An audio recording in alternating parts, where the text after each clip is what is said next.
Welcome to episode 66 of Black, White, and Blue in the South, the podcast discussing Democratic politics with a Southern flair. I'm Bill Kimler.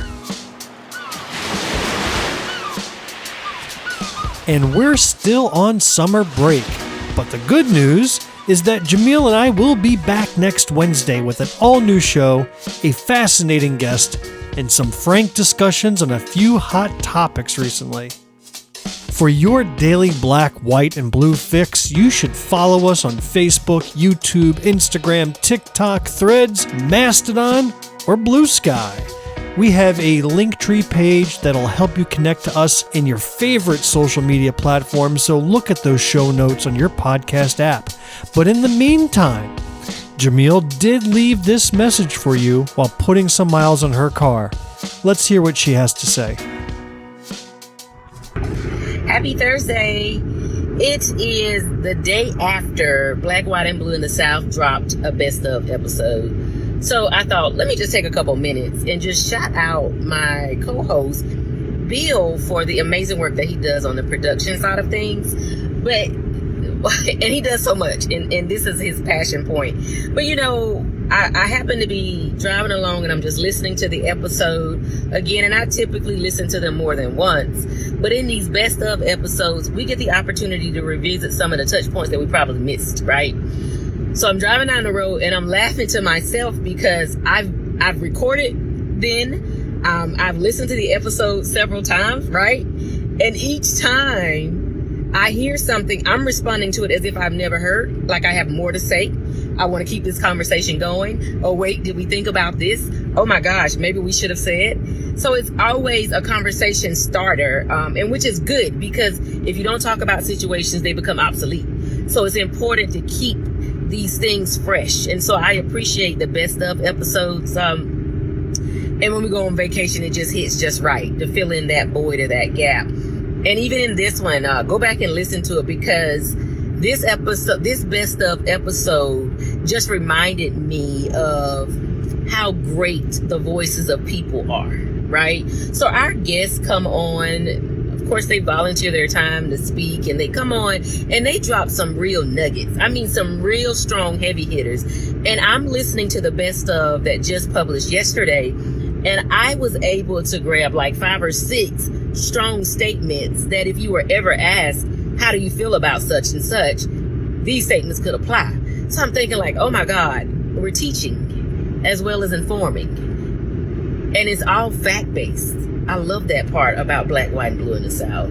And this was just another time to do so. So I've already done my listening and responding as if I was not even involved in the recording. So my challenge to you is that you go and do the same thing. Listen and respond to the podcast and let us know what you think. We're on vacation, but when we come back, we're coming out of the gate swinging. We have some very strong guest speakers that are going to come because we still have a lot of work to do. So enjoying every moment of Black, White, and Blue, even when we're not there. Vacation or not, we still think those Black, White, and Blue thoughts, right? So, shout out to Bill once again. Thank you for lifting my spirits and pushing out this best of. It was a great one. And thank you to the guests that have come on for Black, White, and Blue in the past and for the ones that we look forward to hearing from in the very near future. We got a lot of work to do. We're just resting, but we got a lot of work to do. Hope to see you in the future. From episode 29, March 20th, 2024. There is one clip that I do want to play. This is a fantastic little clip just to get us warmed up for today's episode. Okay. There's a guy, his name is Incrediberry. That's his TikTok handle. Okay. It sounds like he's from Alabama, and he hypothesizes what it would be like if Jesus were alive today and ran for office. All right? You want to hear what Incrediberry has to say? Yes. All right, this is good. I've said it before and I'll say it again. In many parts of the country, especially in Alabama, where there are 13,000 churches, if the election was between Jesus and Satan ran under the Republican ticket, Jesus would lose in a landslide. And I'm not saying Jesus would run as a Democrat. He could be a member of the Green Party. He could be a libertarian, independent. As long as Satan had the R beside his name, conservative Christians would overwhelmingly fill in the circle on the ballot beside Beelzebub. And it'd be a hell of a campaign. Literally.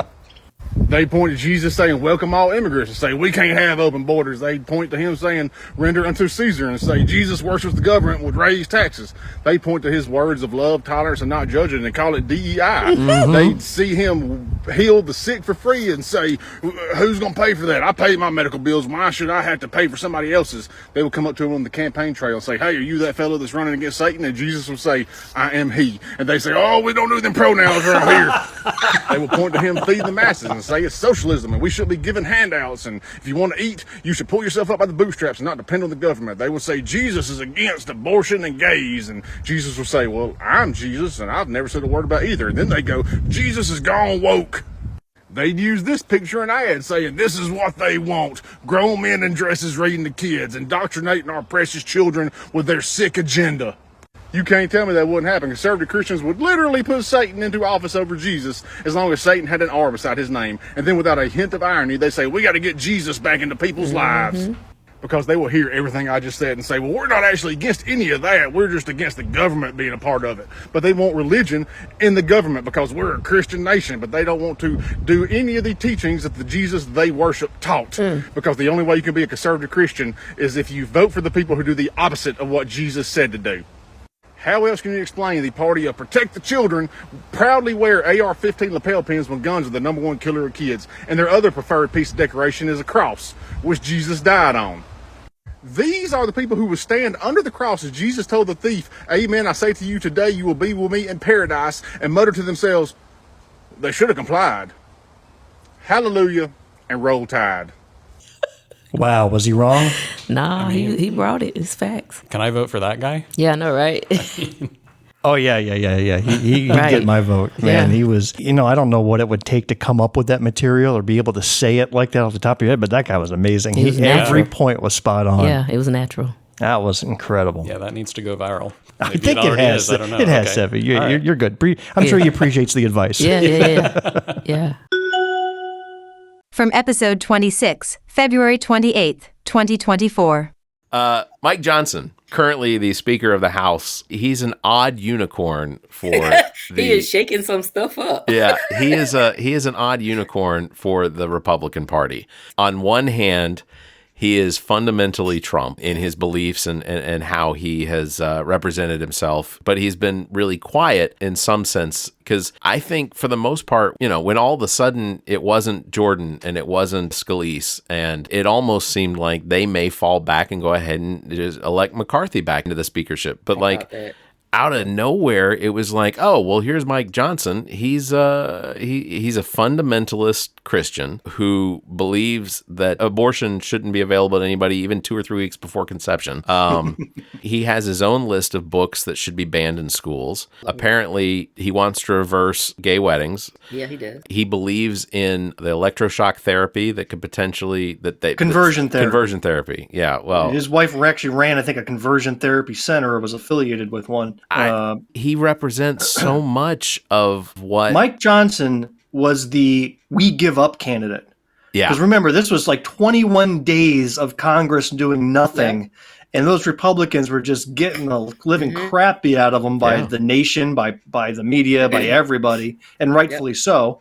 And they just gave up. And I bet you if he was one of the first on the ballots, in this first week, he wouldn't have gotten any votes and he would have had withdrawn. But by the third week, by the 21st, 22nd day, they were just tired. And there's like, all right, whatever, dude. So they all signed right on board. There's nobody knew who he was. Yeah. So he was the we give up, we throw in the towel candidate, let's move on. And hopefully people will forget that we shut down government for 3 weeks while we figured our stuff out. I'm hoping no one forgets that. So here's my biggest problem with Mike Johnson. Well, this isn't the biggest problem, but this is the biggest problem that sounds the funniest. He represents a district in Louisiana, but he doesn't have a Louisiana accent. But I guess that kind of is par for the course because Scalise, also from Louisiana, doesn't sound like someone to me from Louisiana. But then you've also got John Kennedy, who doesn't sound like somebody from Louisiana. It sounds like somebody from Oxbow, Mississippi. Isn't that where Forrest Gump was from? I can't remember. But of course, I guess Kennedy didn't sound like that before he moved down to Louisiana, right? He's in Louisiana. Anyway, Mike Johnson, I think, is the poster child for what the Republicans want people to see. and think, but I have to believe that this is another situation that isn't going to work out well because some of his most extreme views are not aligned at all with what 70 to 75% of the majority of Americans believe. Most Americans believe that there should be a right to abortion, despite the fact that you've got these fundamentalist Christians out there that are all, life begins at conception. Hey, let me ask, Jumelle, could you pick Mike Johnson out of a lineup? That's a good question. Not. If you had a bunch of white guys with glasses and ties, could you pick out Mike Johnson? No, he's typical. He does not. He does not stand out. And I think he is just so bland. Yeah, I think that's the goal. Is like get somebody we can just put here and hopefully he can be a puppet and they pull strings. But clearly, this is what I do. So Mike Johnson was elected Speaker of the House. If you're watching on YouTube, this is funnier. So Mike Johnson was elected to the House. And if you don't know who Mike Johnson is, you're wrong. This isn't it either. It's actually this guy right here. That's one of those John Oliver, Stephen Colbert skits where they put up, this isn't Mozambique, but you wouldn't know because he's basically you could take any stock photo out of a frame being sold at JCPenney. Really, and that's him. That could be him. You're right. You know how I know he was the I give up candidate? You just take a look at Nancy Mace. Oh. Right. So Nancy Mace was one of the few that voted to kick Kevin McCarthy out, right? To the shock of many. And the reason she gave was, well, Kevin McCarthy promised to help with legislation for some women's rights, more rape kits, less focus on abortion. She was, all pro-woman, and she says that was important to her. And then she goes around and says, I'm perfectly okay with this guy, Mike Johnson, who's happier in the Handmaid's Tale world than in the real world. Yes. And supports him. I was like, you've got to be kidding me. She is just a typical talking out both sides of her mouth politician. She has no stance. She's got more flip flops than Lindsey Graham does. Nancy Mace was on the Daily Show this week with Charlemagne the God, and I was dumbfounded. One, that she went on the Daily Show when it was Trevor Noah and Jon Stewart. Republicans would go on there because they thought they had the ability to debate somebody of their caliber, and they didn't. Mm-hmm. But when the Daily Show brings on these guest hosts, because they haven't selected a host yet, and I don't know that you'll ever find anyone as good as Trevor Noah and Jon Stewart for that type of show. Even Charlemagne the God he flat out asked her, he said, because she was up there saying about how there was so much mounting evidence against the Joe Biden crime syndicate, which to me is just absurd. This idea that Joe Biden or his family have some sort of background in mafia type programs. They're running some sort of a waste management facility out of Philadelphia or New Jersey. Sorry to mention Philadelphia again.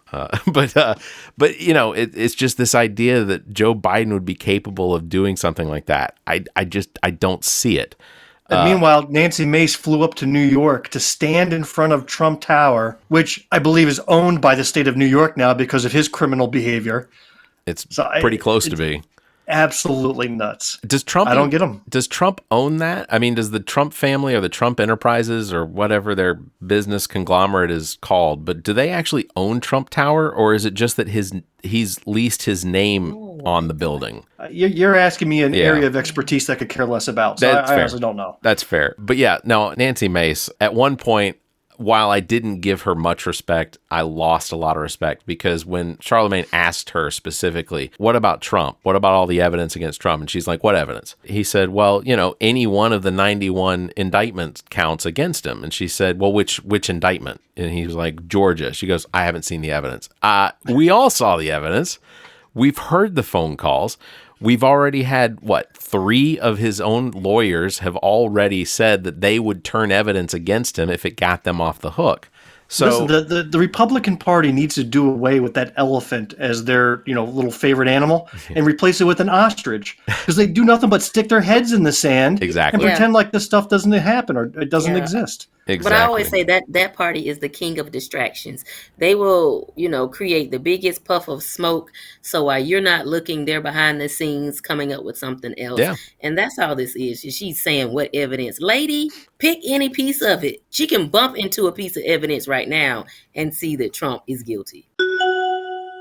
From episode 46, September 11th, 2024. We're only going to cover one news item today, and it's a serious one, but boy, I guess you can't talk about it enough because nothing's happening. And we're talking about the shooting that happened at Apalachee High School in Georgia last Wednesday, where a 14-year-old boy brought an AR-style rifle onto his high school campus, killed 4 people. 2 of them were students, 2 of them were teachers. And once again, we have another school shooting that has made national news. So, Jumelle, I'm going to ask you for your initial reactions, what you know, what you feel. I know you're a teacher, and this is a very personal subject for you. Yeah. Let's see if we can do this. Oh, God. Okay. So, prior to actually going into the high school setting, it was still painful to hear. But I come from a district, and I'm going to try to do this without getting emotional, but I come from a district that went through a school shooting. I was not at the district when it did. However, the group of kids that were at the school during the shooting, that were being hidden and sheltered, and that lost their classmates were high school students when I started teaching high school.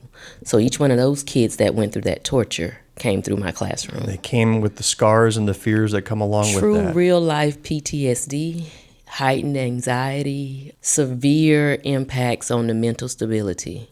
Right. So there is no, what we have to understand is that these situations not only impact the families of those that are involved on both sides, right? You have to follow that lasting impact. That group of individuals will never be the same. The way we handle things with that particular group of individuals is so different. We have to have scheduled intruder drills so kids will know what to do. The moment you say something that sounds like intruder, the kids automatically get nervous. If the intercom comes on, the kids are like, what? What do they say? If there's a message that says, teachers, check your emails, all the kids shut down. Because in their mind, from where the school that I've come from, it is what is happening. So no matter how transparent you be, or you're trying to be, you have to really proceed with caution because anything will trigger a kid in this manner. So when this story broke, I think it probably took me out for about 2 days mentally. And here's what you got to make the connection to. The impact for me, I wasn't there when the shooting happened. I didn't live through any of it. I just read about it. But after I taught those kids that went through it, now whenever I hear it, it does something to me that's so severe that it takes me a little while just to kind of regain a sense of stability to figure out what do we do and why haven't we done something already. You familiar with the term 6 degrees of Kevin Bacon? Yeah. Which means that everybody can connect themselves eventually to Kevin Bacon. And we're heading into a nation where it's becoming 1 degree to a school shooting. Yeah. Where either you directly or indirectly have been affected by a school shooting in your area. Yeah. And it's just a matter of time we hit a critical mass before we get a government body at the state and federal level that will do something about this. And so I try not to say certain things that may sound insulting, but sometimes things need to be said. And one of the things that I wish people would stop saying is, and I read this on Facebook and I thought, you should put your phone down and back away. Well, if we would ensure that the teachers had guns on campuses, the SRO wouldn't have to be there. Here's what I need people with a little bit of sense to understand. With all the moving parts that go on inside of a school, the last thing you want an educator to do is also have to carry a weapon and be responsible for defending 28, 30 kids in a hostile environment because we're not trained to do that. See, now you have police officers walking through the halls during an active shooter environment where not only is the shooter armed, but so are so many teachers. How are the law officers going to distinguish hostile versus friendly armed individuals? How do they? So why would we want to complex that particular situation even more? Yeah. The people who make these comments are not educators. So how can someone who is not an educator advocate to have educators carry weapons? And listen, half the educators I know are licensed carriers. Like they have their permits, they hunt, and they know it. But do they want to be walking around with a weapon every day and knowing not only are you here to teach computer science, but you're also here to make sure that you keep your hand ready in case there's a situation? Now, Matt, you're from Colorado, if I'm correct, right? Were you in Colorado when Columbine occurred? I moved from Maryland to Colorado a couple of weeks before Columbine. Oh, wow. And I remember talking to some people, because a lot of my friends were already in Colorado. And I remember thinking to myself, wow, where am I moving to? Well, I didn't think Colorado was this kind of place. And I would ask them, is this normal? What is it, a real violent, hostile environment? And look, fast forward to 2024, it's happening everywhere all the time. Yeah. Whatever I may have thought about Colorado at that point because of that one shooting, you can think about the entire nation now because of the number of shootings that take place. I'm not an educator, but I am in youth development. The staff and I, where I work part-time, the other day we had to stop and regroup and talk about what's our drill? What's our plan? Does that still work? We need to reassess every time or on a regular basis and not wait for an incident to remind us to do that. We have to be on top of it. So, once upon a time was a guy who was moving to a place where there was a school shooting. And now I would challenge anyone to move to a place where there hasn't been a school shooting. You can't. I'm going to play a clip here, and it seems like every week I end up going back to Barrett Gruber of the All About Nothing podcast. But he came on the air with a live YouTube recording Wednesday evening after this shooting occurred because this was actually very personal for him, and I'm going to let him tell his story, but I thought it was worthwhile to share here. This is the All About Nothing podcast. Barrett Gruber, we got Zach Keene, and our guest, Belinda Timmons, who is running for Senate District 31 here in South Carolina. And we're live on YouTube right now because I wanted to react to the shooting in Georgia for a couple reasons. One, it's really disappointing that we have yet another school shooting that has made national news. We're only into the school season. In Georgia, I think they started almost right before August. So they've been in for over a month. This particular school, Apalachee High School, is about 1.5 miles from where my mother lives.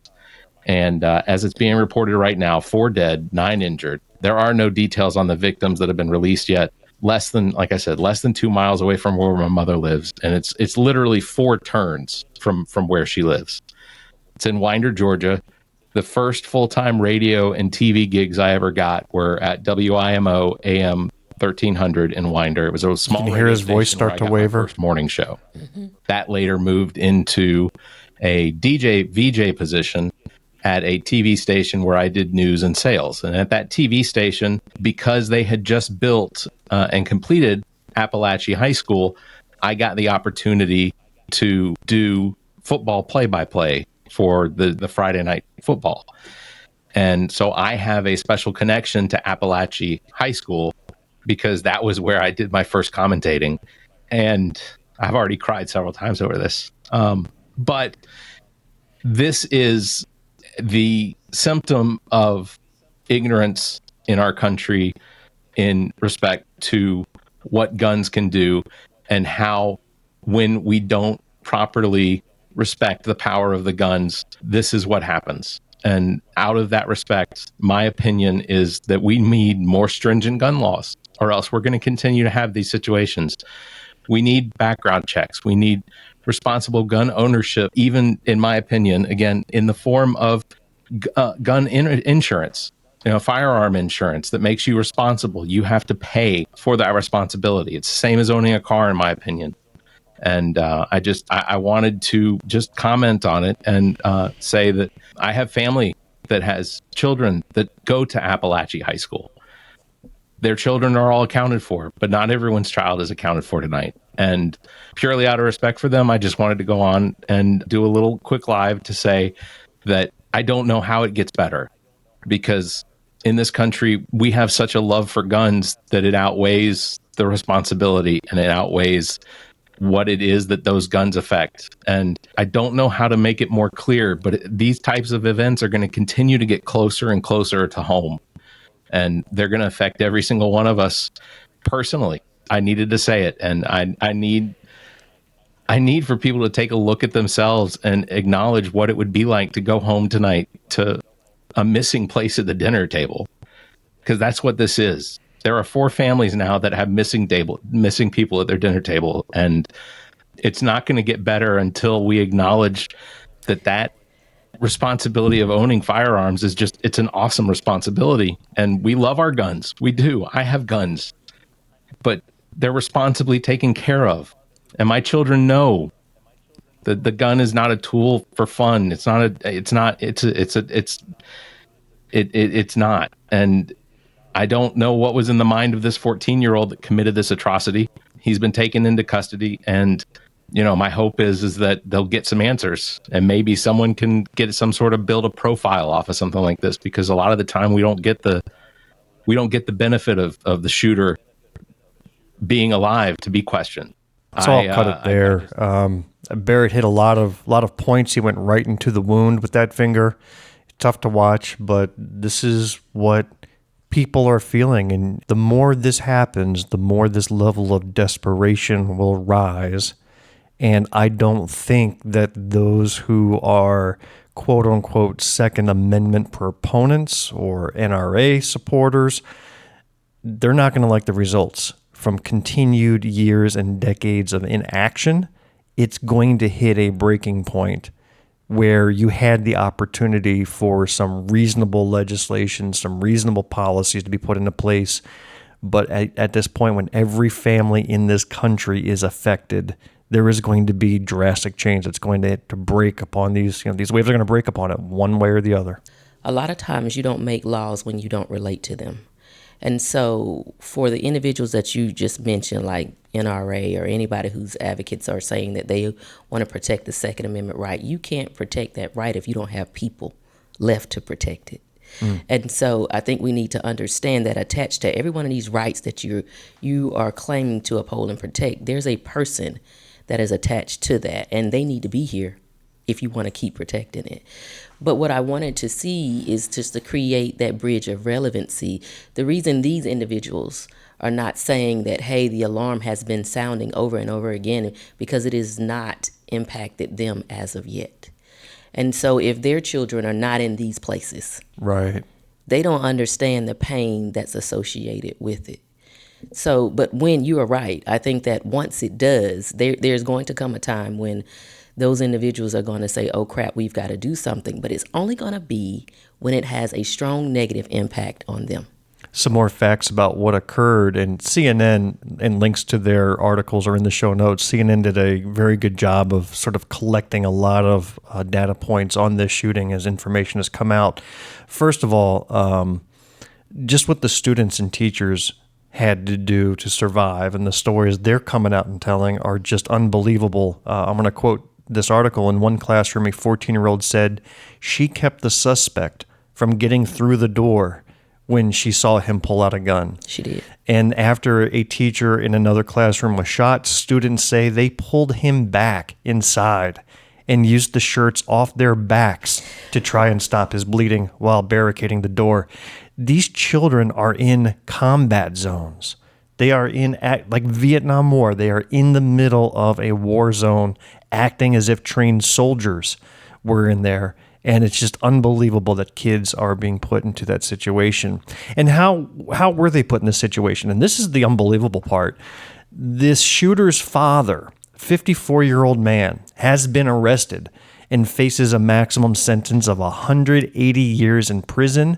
He is being charged with 4 counts of involuntary manslaughter. You know why? He bought it. Because he purchased the AR-style rifle used in the school shooting as a holiday present for his son just this past December.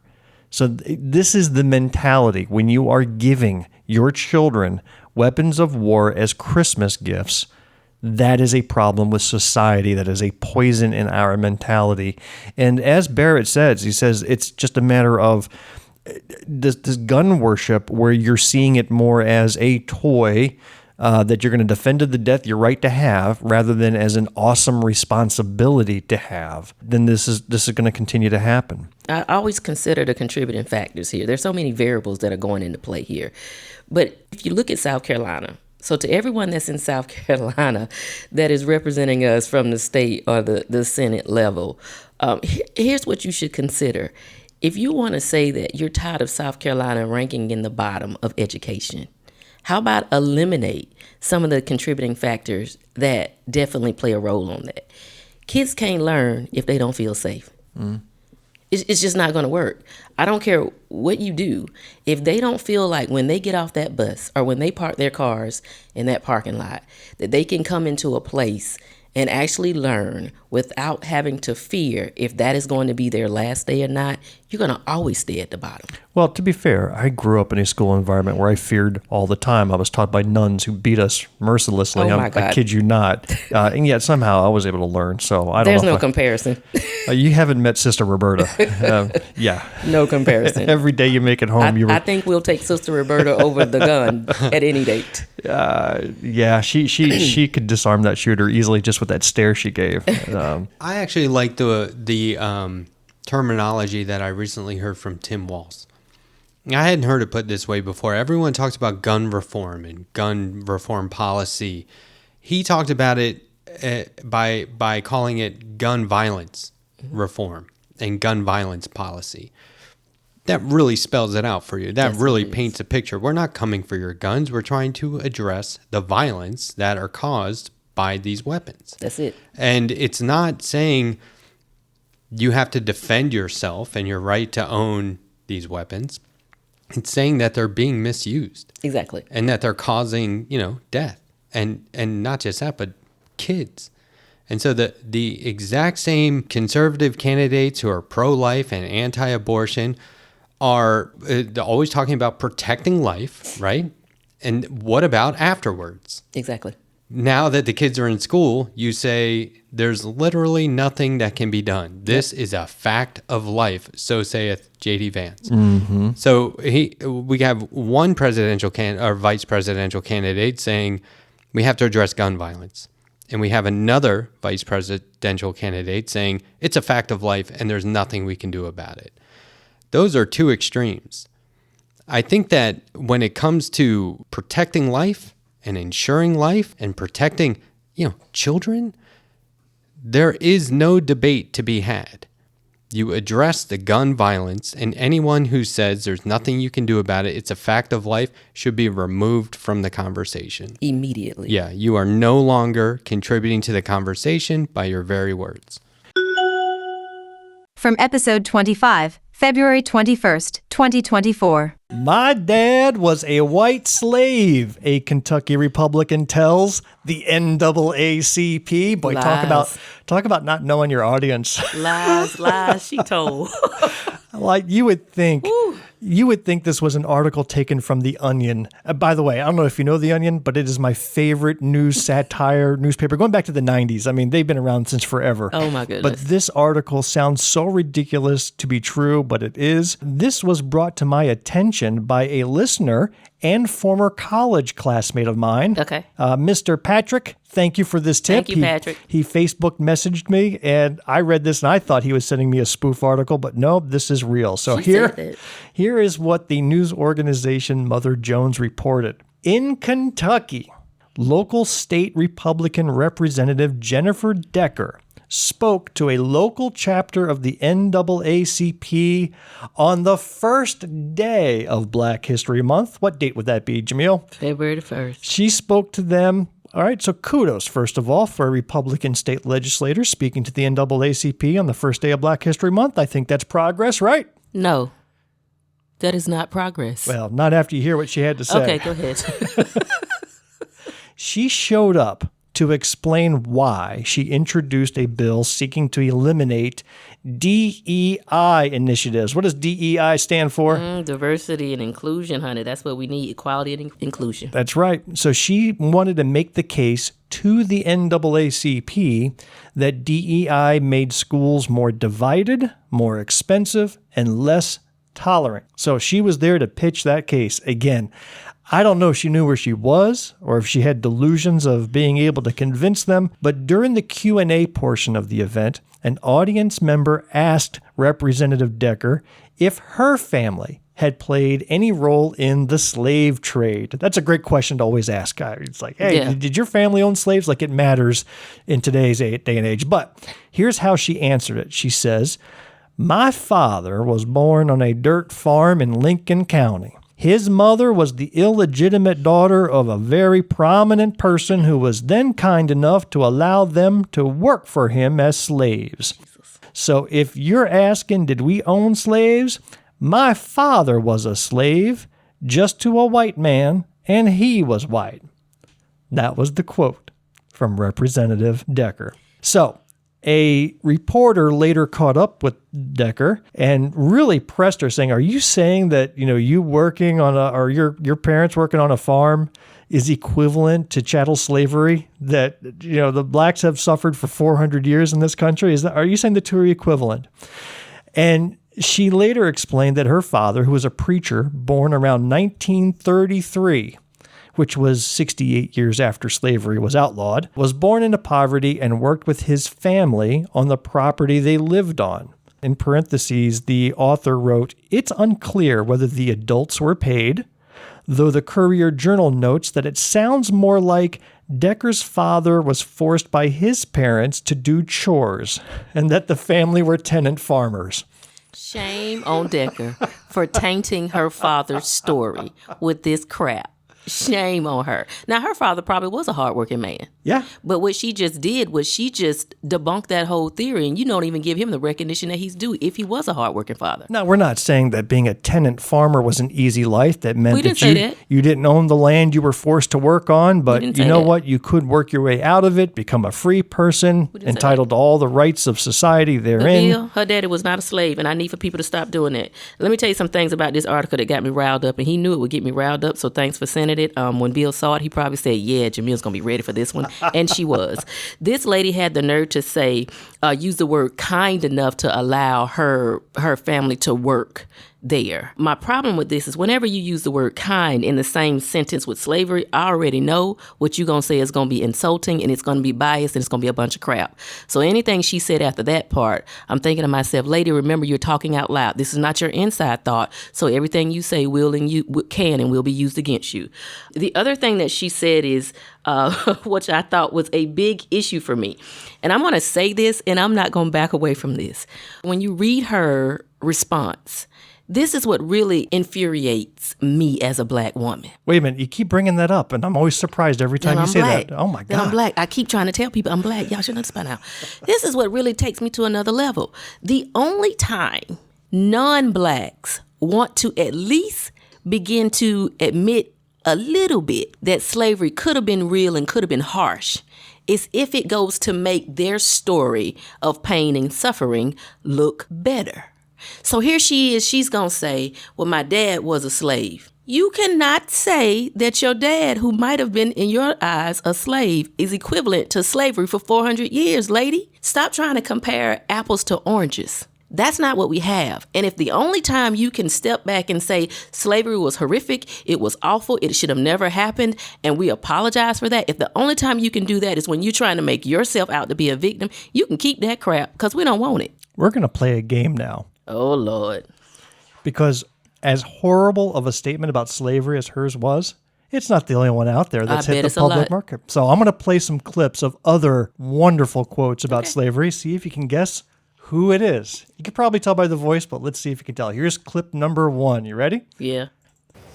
When you hear about slavery for 400 years, for 400 years, that sounds like a choice. Oh, my God. Oh, my God. Like, you was there for 400 years and it's all of y'all? You know, like, it's like we're mentally in prison. I like the word prison because slavery goes too direct to the idea of blacks. It's like slavery, Holocaust Jews, slavery is blacks. Notorious anti-Semite Kanye West had some opinions about slavery. Listen, when Kanye made this, we were already skeptical if we were going to leave him in the black family or not. So when he made that comment, we weren't, the black community, we weren't surprised by this. Kanye been on something for a while. Like, I don't know where he is right now mentally, but every once in a while he'll say something that make people go, what is wrong with that dude? Well, he's definitely Trump's buddy, going to dinner with him quite often. Yeah, well, all right, here's our second clip. Two crazy people. On one thing within the policy. It says instruction includes how slaves develop skills which in some could be applied for their personal benefit. Could you just explain? Well, you should talk to them about it. I mean, I didn't do it, and I wasn't involved in it. But I think what they're doing is I think that they're probably going to show some of the folks that eventually parlayed, being a blacksmith into doing things later in life. But the reality is, all of that is rooted in whatever is factual. All right, who is that? I almost said the wrong thing.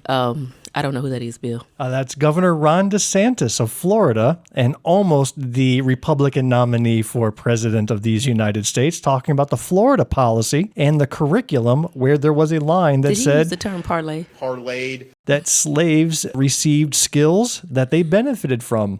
And yes, according to Governor DeSantis, blacksmiths parlayed their skills into something better later in life. I used to say that, like, we don't talk about things and hope that they don't exist. But some of these things you got to talk about. Like, it need to be played so people can see exactly how far from reality you are. I've got one more clip. Go. Can you handle it? Are you in a good mind? I'm going to try. All right, here's the last one. What was the cause of the United States Civil War? Yeah, I think the cause of the Civil War was basically how government was going to run, the freedoms and what people could and couldn't do. What do you think the cause of the Civil War? That's your girl. Oh, my I think it God. always comes down to the role of government and what the rights of the people are. And I will always stand by the fact that I think government was intended to secure the rights and freedoms of the people. It was never meant to be all things to all people. Thank you. And in the Pass year the microphone, 2023, it's astonishing to me that you answer that question without mentioning the word slavery. What do you want me to say about slavery? That's what took me out. That part Next took me out. That part took me out. How dare you say, what do you want me to say about slavery? But you run around here with your little Nikki Haley signs everywhere talking about what you're going to do for the people. You're going to protect the people. But you don't even know what slavery was. I can't with some of these people. Some of these people with their thought processes is very scary to me. I have a feeling one day this podcast is going to give Dr. Jumelle Brooks a stroke over here.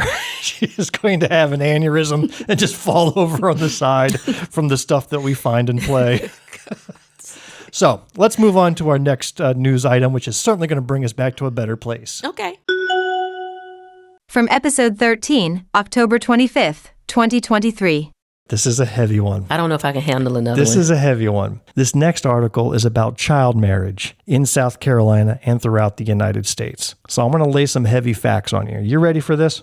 Crap. Now, this is actually very interesting because I was prepping this. I've had this on our topic list for quite a long time. Yeah. And the other night, as I was sitting down, putting together the research and getting all the thoughts in order, my wife is sitting in the other room, and she's become obsessed with this TV series called Designated Survivor. Have you heard of it? I have not. It was a political thriller that was out a few years ago, lasted 3 seasons, and then was canceled or not renewed.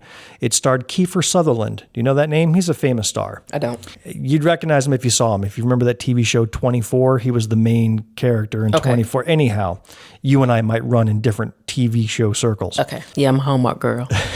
Yeah, I don't know where that is. The premise of this series is about a low-level cabinet member of the United States government. In fact, his character was the Secretary for Housing and Urban Development. Oh, he was like an academic nerd. Okay. He becomes president of the United States after a catastrophic attack on the U.S. Capitol during a State of the Union address. It is a tradition that whenever you have a public gathering like the State of the Union or a presidential inauguration where all the leaders are together, you take one of your cabinet members and you sequester them away, somewhere far away, so that in case of emergency, that there is somebody to assume control. Yes. And this series explored that fact. So this nerdy little director of housing suddenly finds himself in a mess when everybody is wiped out and how he's president of the United States. Anyhow, it's an interesting show. In this particular episode that my wife was watching, I heard this play in the background. Let me clarify. Where does he stand on child marriage in the U.S.? I don't follow. You are aware that America also allows children to marry? That's not true. Go ahead and check the statutes in all 50 states. The minimum age at which people can get married by law in this country is 18. 18 being the age at which you're no longer considered a minor, ergo, no child marriage. What about loopholes? What loopholes? 48 states have loopholes allowing minors to marry. 16 and 17-year-olds with parental permission. Children 15 and younger require a judge's approval, which is routinely granted. I'll have to get back to you on that. So the president is against child marriage in other countries, but fine with it here?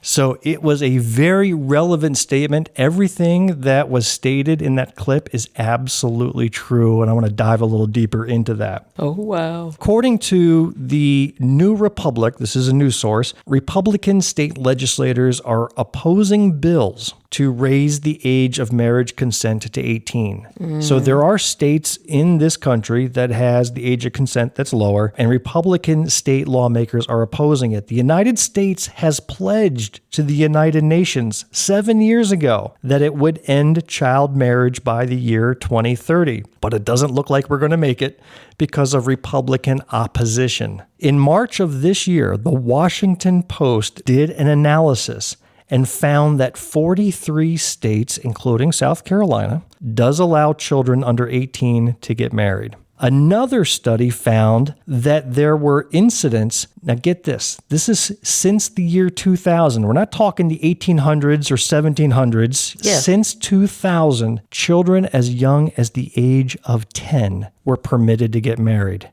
This is in the United States in the modern age. I am not exaggerating. Oh my God. Links to these studies are in the show notes, and I encourage you to look at them, bookmark them, and use them in your conversations, because this is not nearly talked about as much as it ought to be. In many states, statutory rape suddenly turns into a legal and religiously protected act under the guise of marriage. Yes, that I knew. I'll give an example. In Wyoming, one of the states that had no minimum age to get married. Nowhere in their laws did it state that there was a minimum age. Recently, the state did pass a law eliminating child marriage altogether. They require anyone who gets married to be at least 18. The Republicans have a supermajority in Wyoming, so good for them. They got it figured out. But the Wyoming Republican Party, so you know the party and the lawmakers are not always in alignment. The Republican Party campaigned against that bill. I remember reporting on it as this debate was occurring, warning voters that it would compromise parental rights, meaning my right and your right to allow our children to get married. That's what they thought that this bill was going to compromise. Quote, marriage is the only institution in Wyoming statute designed to keep a child's father and mother living under the same roof, one mailing said, and cooperating in raising of any children that they together conceive. It is the natural right of every child. It blows your mind. They thought that it was putting arbitrary limits on child marriage and interfering with parental rights and religious liberty. That was their argument against it. Oh my goodness. Here's another one that's going to blow your mind. This is in the state of Missouri. There is a state senator named Mike Moon, and he got into this debate with somebody. Now, you're going to hear somebody else's voice first, and then you'll hear Mike Moon from Missouri respond. I've heard you talk about parents' rights to raise their kids how they want. In fact, I just double-checked. You voted no on making it illegal for kids to be married to adults at the age of 12 if their parents consented to it. You said actually that should be the law because it's the parents' right and the kids' right to decide what's best for them to be raped by an adult. Okay? Do you know any kids who have been With married marriage. at age 12? That was the law. You voted not to change it. Do you know any kids who have been married at age 12? I don't need to. I do. And guess what? They're still married. Gentlemen. Child. Guess what? They're still married, as if that was a good thing. Yeah, that opens so many doors. Women, hey, tap a woman if you know one. Just tap them real quick. Thank you. This is manipulation. Why would you support a 12-year-old being married and making grown-up decisions? And for someone who is sane, are mentally competent to say that parents and the children should be able to make the decision to marry at that age. Now, I don't know if they've read any psychology-based books, right? But in there are stages of development. You don't even have to read the whole book. Tell them just look for stages of development. When you get to a certain age, your competency level starts to develop to where you can make sound decisions. And a 12-year-old and a 10-year-old should not be making those decisions about who they want to marry. You would think we were talking about a third world country with child brides, but no, we are talking about the United States of America. So do you know where I'm going with this? What I'm going to talk about next? Go. I'm going to bring it home. Let's talk about South Carolina, Ooh, shall we? Let's go. Look at your eyes are closed. You're preparing for the pain. Yeah. Well, I want to share with you that thankfully, and maybe surprisingly, South Carolina does not even rank in the top 10 states for childhood marriage. But it's not for lack of trying. Oh my gosh. I want to close this session with a South Carolina Senate hearing from last year where Senator Richard Cash from Anderson, have you heard that name before? Yeah, chap. He was the guy that brought the uterus props. Yeah, yes, that's him. To the Senate floor. He argued that teens having sex should get married and not use birth control. I'm going to play a clip for you. Now, what you're going to hear are two senators. The first one is Senator Brad Hutto from Orangeburg. He's the one that you hear first, and then you will hear Richard Cash countering back to him. Are you ready for this? I'm ready. A state senator from South Carolina argued that teenagers should be allowed to get married but not be allowed to have contraception. He's saying that 16 and 17-year-olds are mature enough to decide to get married, but they're not mature enough to be taught about contraception in school, and they're not mature enough to receive contraception on their parents' health plan, and they're not mature enough to get contraception from the health department, but they are mature enough to get married? Is that what you're saying? I think my position, when this has come up before, is if a 16 or 17-year-old, certainly if they have their parental consent and they wish to get married and their parents approve it, then correct, I don't have a problem with that. But you just moved to table a bill that required parental consent to get birth control pills on the parent's health plan. Where's the logic? Well, the logic is I believe sex belongs within marriage because sex leads to children and children needs parents. And so I'm not in favor of the state paying for contraceptives for unmarried children. I don't think that's a good policy. I think children come from sex and children need a mommy and a daddy, and that means marriage. So mom and dad can give consent to get you married at 16, but not to put you on birth control. Yeah. There you have it. That is our South Carolina General Assembly at work for you. So, what benefit Was this so shocking that you've lost your voice? I mean, I almost, I think I'm on that show Punk'd, if you remember it. Like I'm waiting on Ashton to jump out and say, gotcha. And he ain't come out yet. So that's a problem. What is the benefit to the state to increase the number of married people? And the reason I ask this question is I don't believe it's really about parents' rights and children's rights to marry. I think that there is a behind-the-scenes benefit that the state is trying to push to say, if you want to get married and your parents say, yeah, go ahead and get married, are we saving money because we have additional benefits if you're married as one? I don't see this as any type of financial or logical decision-making on behalf of the state. This is pure conservatism at work that defies rational belief. Okay, I think there's a trail in their mind. I think there's a trail. Because in their minds, if you're married and you're in the home with them, then you got two people who are working, and those two people should be able to get jobs that'll take care of that child. But it's beyond getting married. It's forcing them to get married and have children because you're denying them contraceptive access. You're absolutely right. I get that. We're sane. I understand what you're saying. So how are two 16-year-olds raising a child and working at the same time? Because somebody's paying for it. Somebody has to be. And how does that benefit the state? Again, I'm coming back to your logic here that there's some sort of underlying... And that's what I'm asking. What is it? This is the only thing that I can get, because I'm just going to be real frank, I don't think any of these senators are that invested with the health and the well-being of children. I mean, they dang sure weren't that well vested over the women that bring the children into the world. So I don't think it's about them making the right decision for the children. I'm trying to figure out what is the point of trying to do this. In anybody's common sense, anybody who had a little bit of sense would say there's something wrong with approving for children to be married. And to that senator, what makes you think because someone is married that you are approving for them to still have sex? Maybe that's not the way that's going to go. He said if there's marriage, there's sex. Sex should occur in marriage. With a 12-year-old? Well, I like how he dropped the knowledge that children come from sex. Did you catch that? Because I wasn't aware of that until he said it. The guy's a dang blang genius.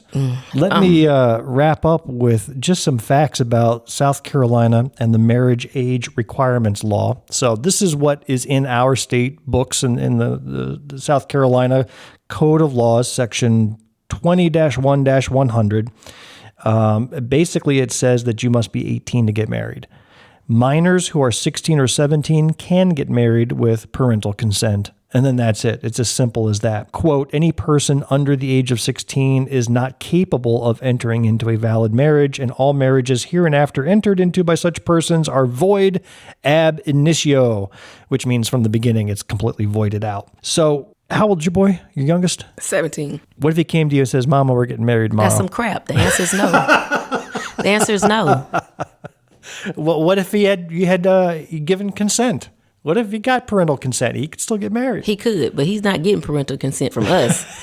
So the answer is no. The answer is no. I mean, do you really think that you are building a society that will be able to sustain itself through the test of time if you are allowing two underdeveloped minds, cognitive abilities that are below? Oh, these are the same minds that aren't allowed to learn about slavery and black history. And I wrote that down. LGBTQ issues. You can say, I want to be married, but you can't decipher what is in the book, what's real, what's happening, what's not. That's right. It all is connected. Lunatics. From episode 39, May 29th, 2024. I want to make an observation. Jessicka, as I hear you and see you talk, your mannerism matches the personality and your passion. Mm-hmm. Eric, you're a lot more subdued.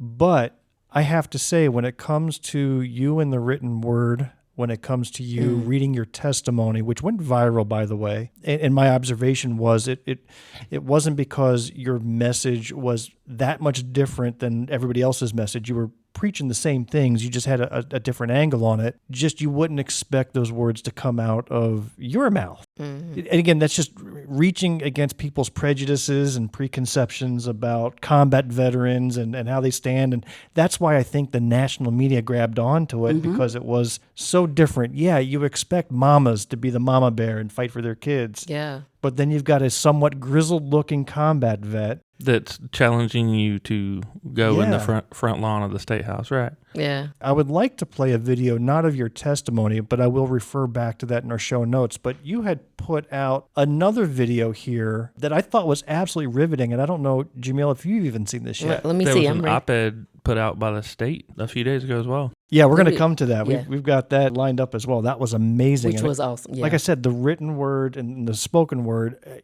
it's incredible. So let's watch this video. At first, I thought this was a campaign video, but it wasn't. Not at all. This was put by an independent group. What was the name of that group?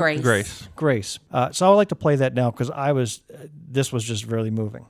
My name's Eric Childs. I'm an Operation Iraqi Freedom combat veteran. To me, saving my country was defense of freedom, fighting for democracy, defending our country in its entirety after we'd been attacked in 9/11. Life, liberty, and the pursuit of happiness, and I wanted that for my children one day. To have a dad that is totally supportive of me just makes me feel a lot safer.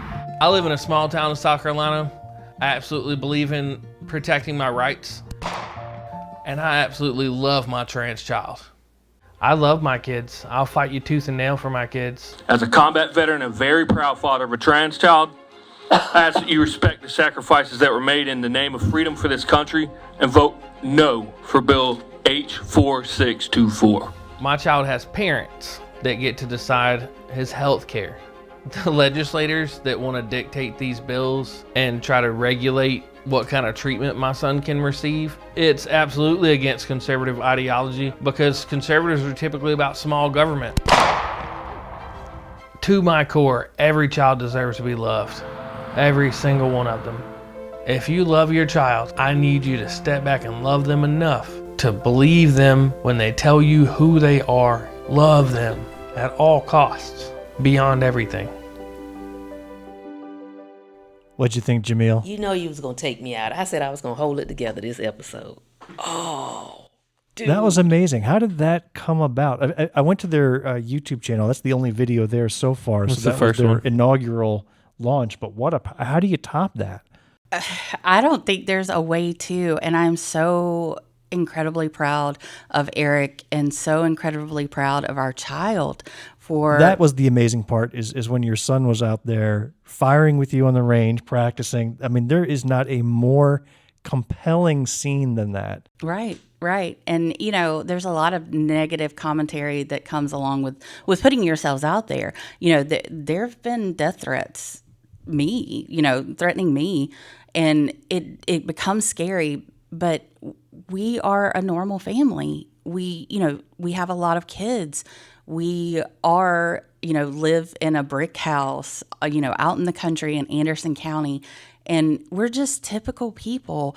I think that it's imperative to know he fought in Iraq for freedom. He fought for a country, ultimate sacrifice other than death. He spent a year out there, and I think that's to be honored. And, we often give lip service to how we should support our veterans. Let our veterans parent their children. What was that line that resonated with me? He says, you went overseas to fight religious extremism only to have to come home and fight it in your own backyard. Yeah. They really did not like being compared to Al-Qaeda. I was going to say if it looked like a duck. Well, I figured it'd be cowboy boots and a hat, but... Okay. I mean, that $75 haircut, however they want to run it. So I'm going to tell you real quick what my assessment of Eric was. So when I watched you testify, I thought, okay, dude is deep. But then you announced that you were going to run. And so I've been quietly trying to assess what we have here. I don't want people to miss that he is probably like the king of strategy. He has an approach. Chestnut checkers. All day. And I get that from you. So he will be the person who is in the room on observation, no problem. He is going to know the next move of whoever that is and have a response. And when I read the op-ed, I went, that is exactly right. My assessment. He is so strategic. So I think when you mention the personalities, I see that. And I think, if you want to say it's the training that has allowed you to develop that sense of stature with certain things, I think that would be a plus for us. I will say one thing, though. I may come across kind of subdued, but once I'm standing up and talking with my hands and I'm passionate about something, you'll hear me 2 houses down. Yes. I think it's kind of funny because y'all are like, he's so quiet. And I'm like, he's actually louder than I am. And I have to be like, honey, don't say that. Because he can be much more inappropriate and to the point than me. And I'll have to pinch his leg and be like, honey. Well, I certainly will pray for the opportunity to see that in person on the house floor. I know, maybe we can remake the Crockett video and it'd be Child's. Oh, my goodness. That'd be great. I do want to come back to the op-ed that you wrote. It just so happened that 2 days ago in the state newspaper, Eric, you were given the opportunity to write about your story, which I thought was a great op-ed. There was one line there that gutted me when I read it. It was, quote, he worries, and talking about your son, he worries about being seen as human. Yeah. That gutted me. I was like, I had to pause for a second, and that's a real worry. You weren't exaggerating. Not you were at all. not being, emotional effect.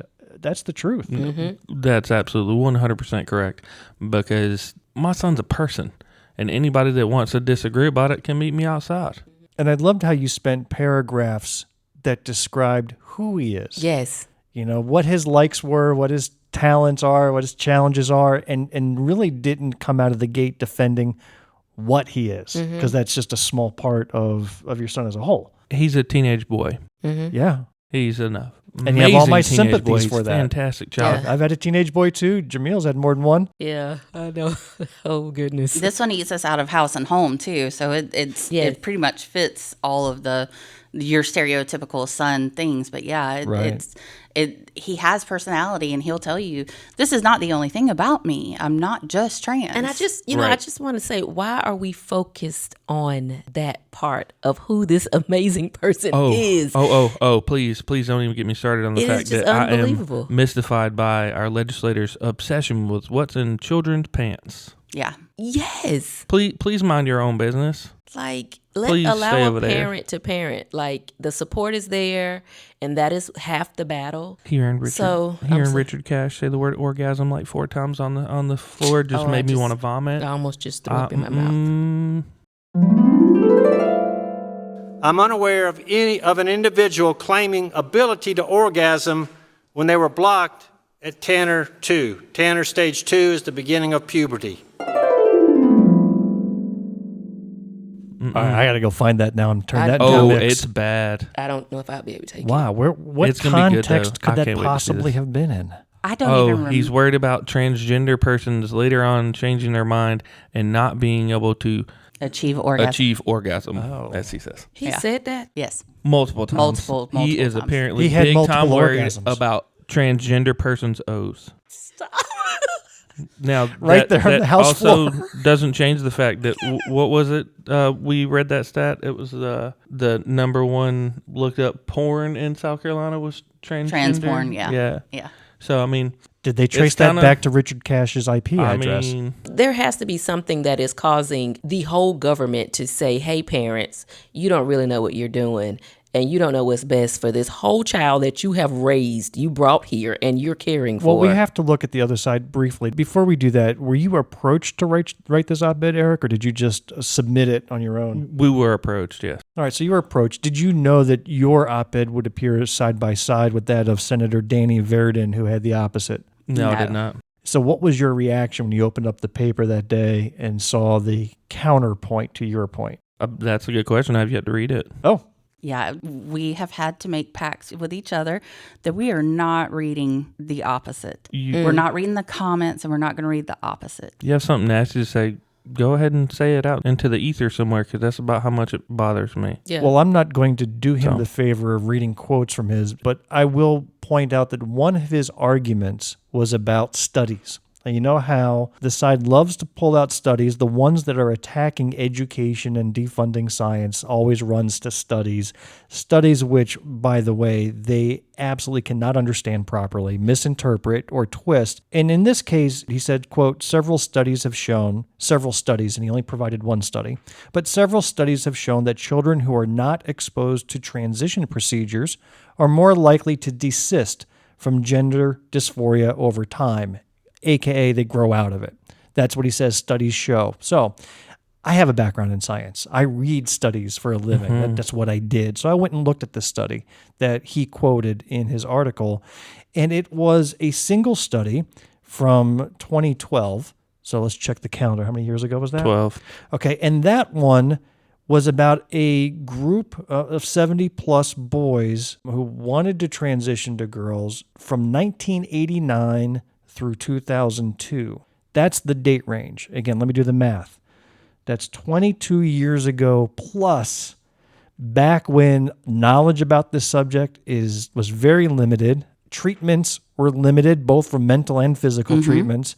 And that's what they hang their hat on. You might as well just go and grab a study from the 1600s and say, well, science tells us that the earth is flat, right? It just made no sense, and people aren't going to question it when he says studies have. John McCravey has done the same thing. You know? Oh, yes, he has. He will get up there and he will grab one thing, like watching how poorly our legislators know how to actually research topic. But they're not interested in the research. They're not. They want to. That's exactly what I'm talking about, is the fact that they will find things that suit their narrative, and that it's not how you do unbiased research.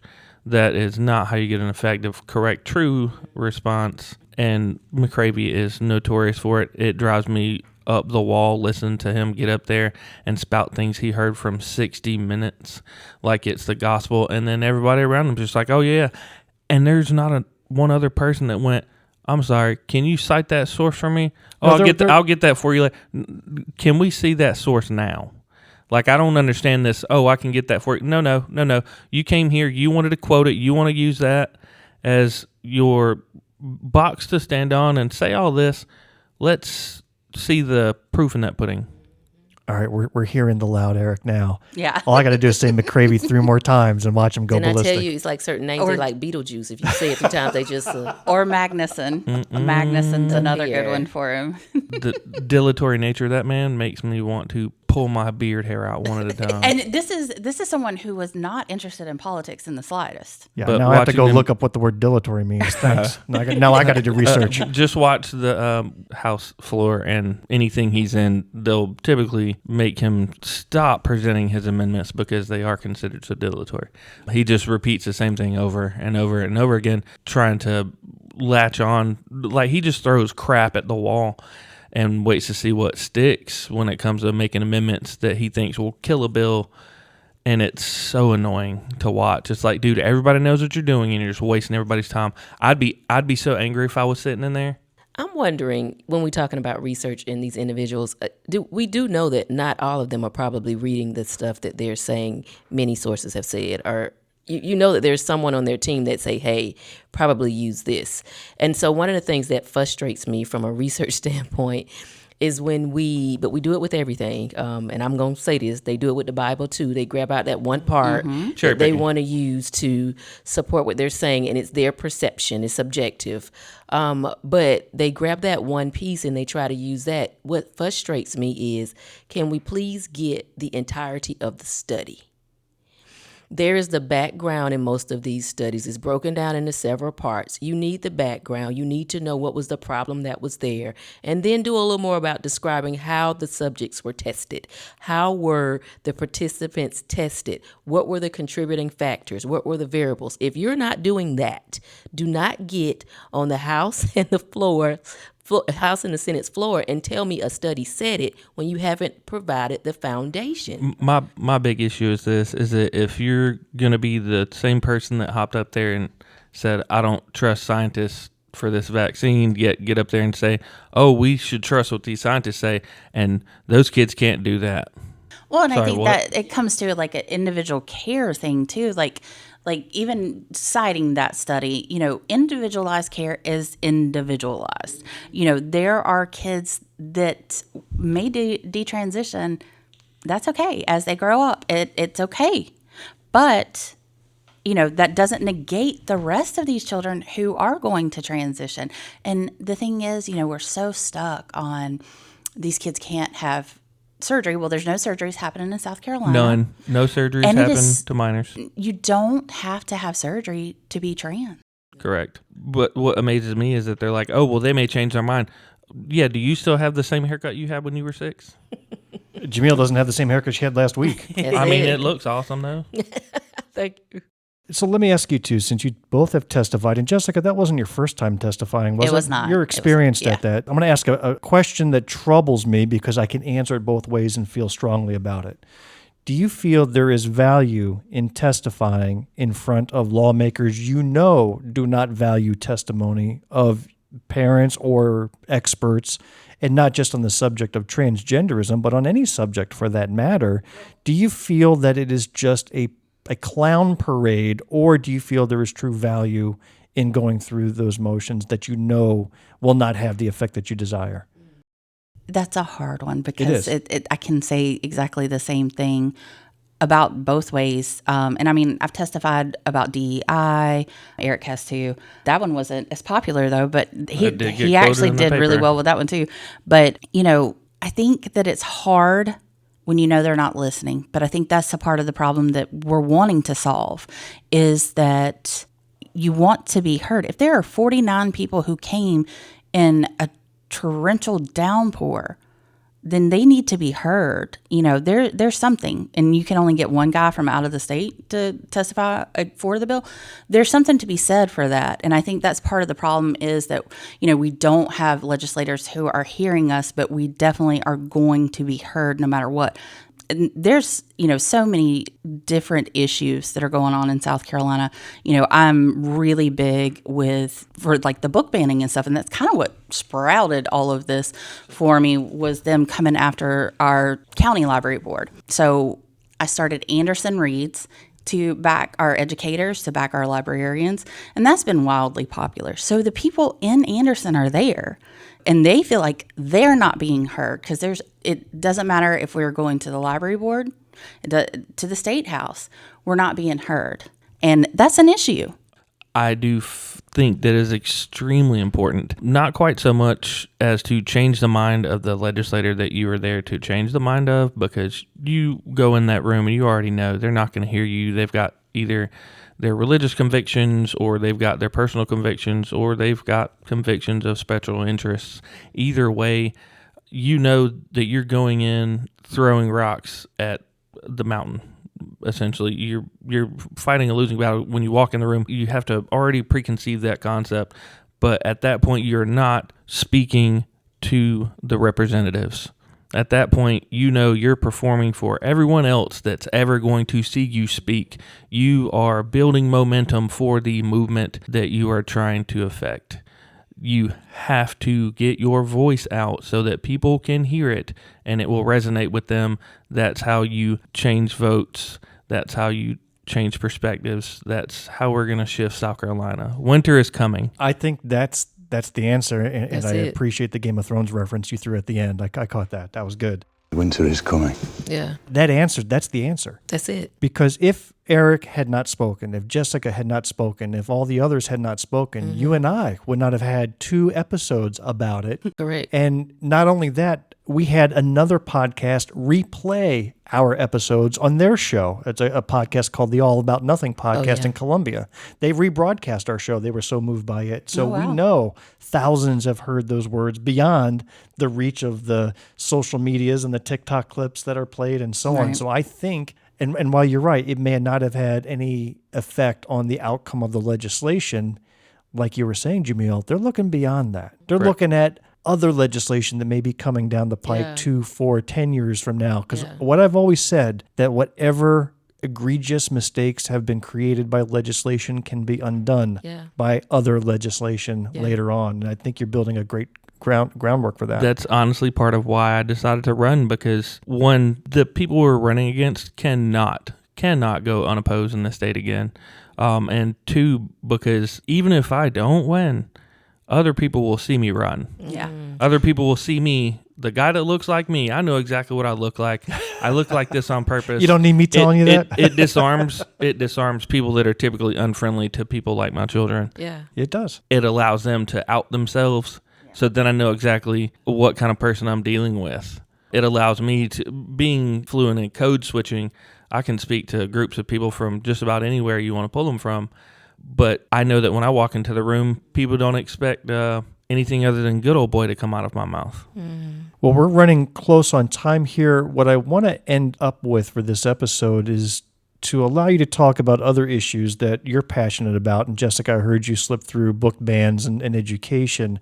But from each of you, let's talk about some things aside from defending your children, which anybody could certainly understand is first and foremost on your mind. Yeah. But aside from that, for the people in your district that you seek to represent, what are some other issues that are of importance to you? Education. I went to school at Anderson School District 1, and our Anderson County schools are amazing. Yes. And we are trying to actively defund them and send our children to other places. And, these are instituted by organizations that their children are not even in public school. We have a very rural county and not a lot of money.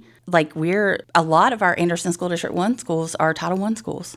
So how are these parents going to afford to send their children to private schools on vouchers? They're not, and they know that. I think it's imperative that we continue to support our educators on top of that. We have seen the worst attacks in our county this year on our educators, to the point where people are threatening my librarian at my kids' high school their life. Because it's easier to control the uneducated. Yes, we That's know, it. we know.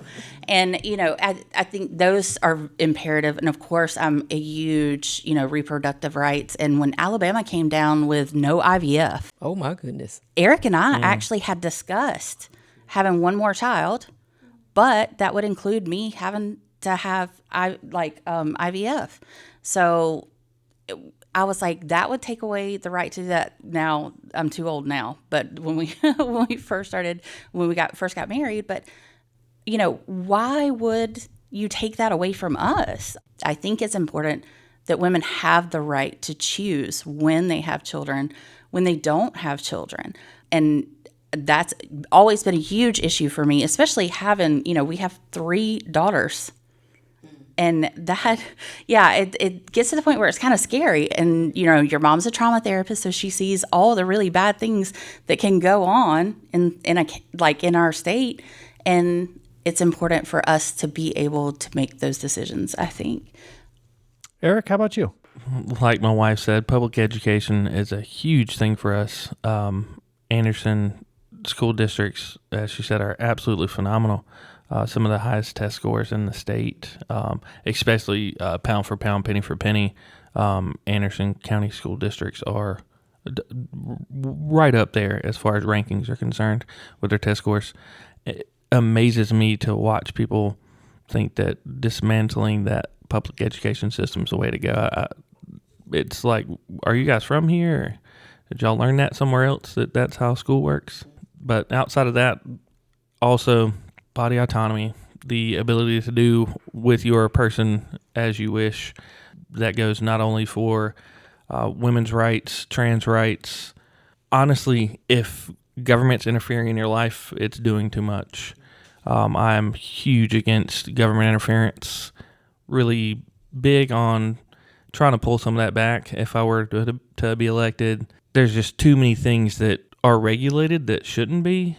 Personally, that are just useless regulations or basically commanded where you are or aren't allowed to do this or that. And it boggles my mind why anyone thought it was okay to do that in the first place. I thought this was supposed to be free. That doesn't sound very free. But that and our environment. Honestly, the environment's a huge deal to me. I grew up hunting and fishing and eating anything that swam or walked through the woods from on my dad's property in Georgia. I'm a vegetarian, by the way. I mean, my thing is this, is that our environment is always going to be important. Really making sure that our environments are well taken care of. Without that, we won't have a legitimate or a sustainable area to live in, like with the dam. Now, would I make that my entire platform? Absolutely not.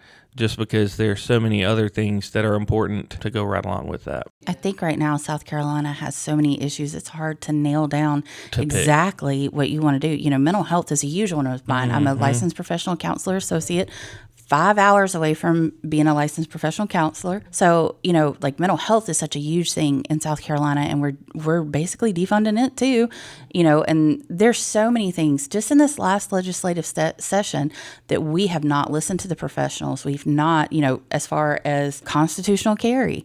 Obviously, we're a family with lots of guns. But how we deal with that is going to be a little different than what we just passed in South Carolina. Yeah, I didn't agree with that either. Yeah. So, we've got so many things that too many plates are spinning. It's like, what do you nail down? Like when you're asked, like, what is it you stand for? And you're like, where do you want me to start? I think you can sum it up by saying what you truly stand for, and that's for individuals' rights and freedoms. Correct. That attach, there are 3 main pillars, when you're thinking about, I think, running. And that's, of course, you got to think about the rights of the individuals, health care, education, and anything that's funding related are always going to be those main talking points, but just focusing on the rights of people. Yes. To me, public education is actually the infrastructure of our next generation. Like, we haven't worked on infrastructure really in this country in decades the way we should have. And it shows really, really, really badly. January 6th. Correct. So my thing is if you don't focus on that infrastructure being educating the public, we're only setting ourselves up for failure. Yeah. Honestly, my personal opinion, public education shouldn't stop at high school. You should be wanting your constituents to be as educated as possible, because that's how you make a better state. There are other states that pay for their young adults to go to college on the state dime if they go to one of the public universities throughout the state. Right. And There's nothing wrong with that. That should be a wide. many nations do it. That should be a huge, widespread thing. Not to mention what is going to happen if you do, and we can go ahead and I'll stop talking, Bill, but I doubt that. not to mention when you talk about education, you know me, not to mention that defunding public schools, if you haven't noticed it, you're going to start to see it more.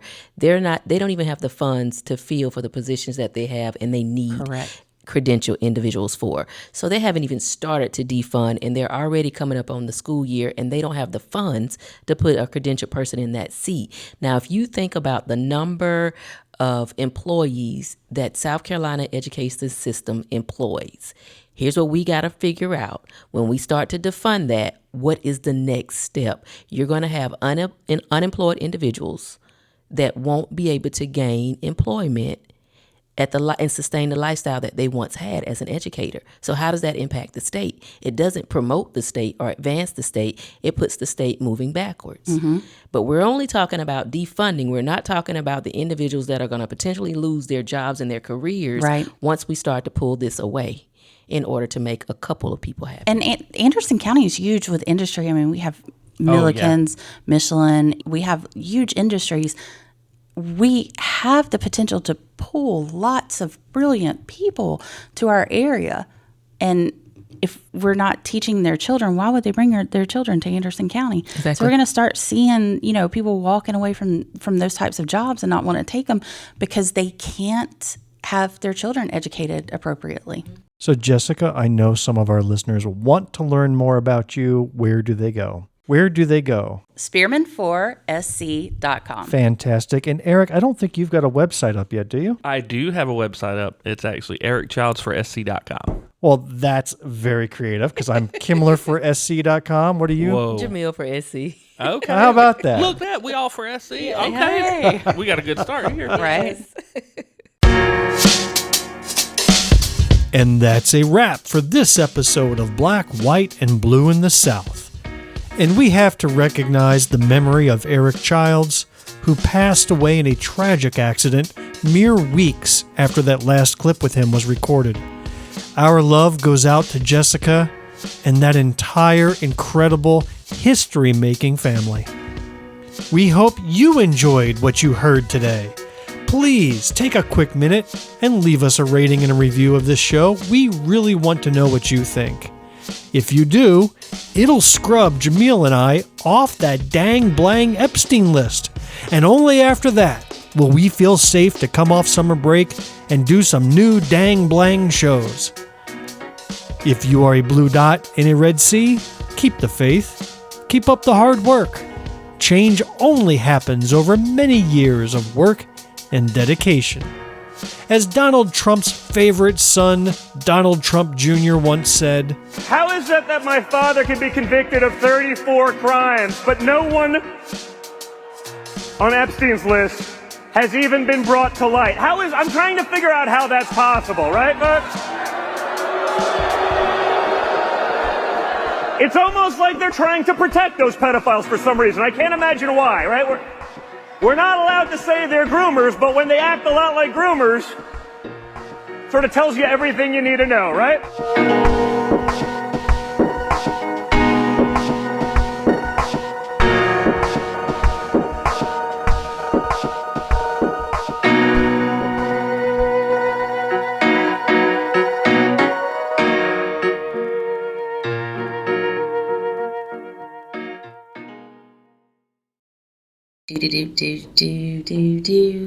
The end. The preceding podcast is solely owned by its host or hosts and is distributed by Big Media LLC. Copyright 2025, all rights reserved.